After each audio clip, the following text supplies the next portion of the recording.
है कि लोग अपने घर बार अपने माल मवेशी को छोड़कर जाने के लिए तैयार नहीं हैं। कई इलाकों में एवैक्यूएशन के दौरान हमने देखा कि जो इंतज़ामिया उनको खासी मुश्किलात का सामना करना पड़ा। आज एक वीडियो हमारे जो है नज़रों से गुजरी सोशल मीडिया पर, वो मुल्तान की है, जहाँ पर कमिश्नर मुल्तान खुद बेट के इलाके में, दरियाई इलाके में जाते हैं। एक बुजुर्ग, उनको मालूम पड़ता है कि वो अपना घर बार छोड़ने को तैयार नहीं है, अपने माल मवेशी की हिफाजत के लिए अपनी जान को दांव पर लगाकर वहाँ रुकने के ऊपर बज़िद है। तो कमिश्नर साहब से उसकी कम्युनिकेशन, जो उनकी कह लें कि दोनों की बातचीत है, कन्वर्सेशन है, वो जरा आपको सुनवाते हैं। पहले मुलाहिजा कीजिए।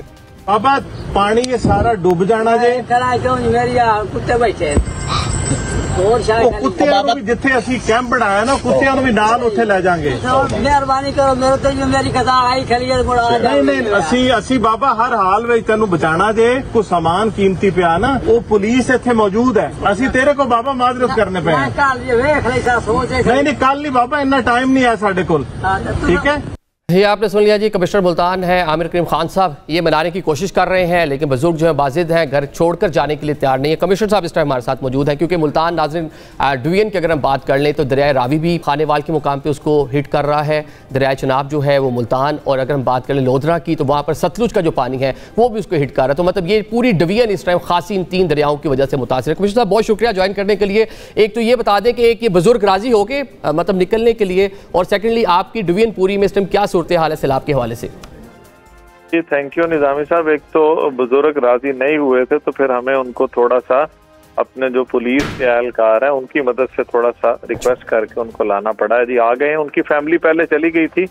ये लोगों का रवैया है कि लोग जनरली क्योंकि सैलाब के साथ ग्रो कर रहे होते हैं और ये दरिया के बेड के अंदर नस्लों से रह रहे होते हैं, तो वो जनरली अवॉइड करते हैं। तो हमने अब उनको ये भी किया है कि हमने लकड़ी का जो बड़ा बेड़ा होता है उसका भी बंदोबस्त किया, ताकि उनकी एक बहुत बड़ी कंसर्न होती है कि हमारे जानवर पीछे रह जाएंगे।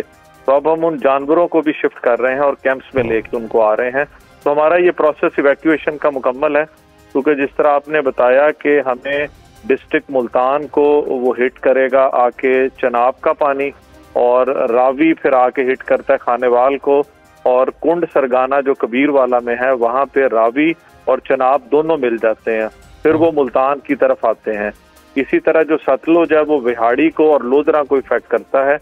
तो अब अगले 3-4 दिन जो है ना, ये पानी मुल्तान डिवीजन के मुख्तलिफ तहसीलों के अंदर रह के तो फिर आगे पंजनत को क्रॉस करके आगे चला जाएगा। जी ठीक है। आमिर साहब ये बता दें, मुल्तान में कब तक जो सैलाबी रेला जिसके हम बात कर रहे हैं कि हेड मोहम्मद वाला का मुकाम है, शेरशाह का मुकाम है, एक तो उसकी कैपेसिटी भी बता दें और कितना सैलाबी रेला आप लोग एक्सपेक्ट कर रहे हैं कि वो आएगा, उसको मैनेज भी कर सकते हैं आप लोग?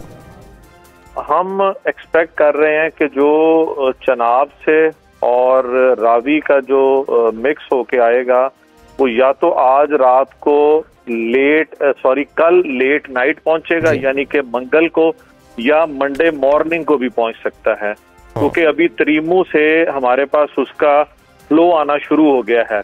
अभी जब मैं आपसे बात कर रहा हूँ तकरीबन कोई 1-1.25 लाख के करीब जो मुल्तान डिवीजन का पहला इलाका है कुंड सरगाना तहसील कबीर वाला में, उसका पहला फ्लो आप कह लें कुछ 1-1.25 लाख का त्रीमू से आ चुका है। त्रीमू अपनी जब पीक पकड़ेगा तो फिर हमें सही अंदाजा होगा, लेकिन अभी तक जो एक्सपर्ट बता रहे हैं कि मंडे लेट नाइट को या ट्यूसडे मॉर्निंग को हेड मोहम्मद वाला पे पहुंचेगा और फिर आगे वो क्रॉस करके शेरशाह की तरफ जाएगा। जी मतलब आइंदा 24 घंटे जो बड़े क्रिटिकल हैं ख़ुसूसन मुल्तान शहर के लिए। चले बहुत शुक्रिया जी, आपका शुक्रिया अदा करेंगे। नाज़रीन अभी दीगर जो मेहमान हैं उनका मैं तारुफ कराता चलूँ। हमें जनाब ज्वाइन कर रहे राना एहसान अफजल साहब, कोऑर्डिनेटर प्राइम मिनिस्टर पाकिस्तान के, डॉक्टर शाहिद शौकत साहब हमारे साथ मौजूद हैं, चेयरमैन हैं PMA के, और इसके साथ साथ कराची से जनाब हमें ज्वाइन करें डॉक्टर इमरान अहमद साहब, माहिर हैं मौसमियाती तब्दीली के हवाले से। बहुत शुक्रिया जी आप सबका ट्रांसमिशन में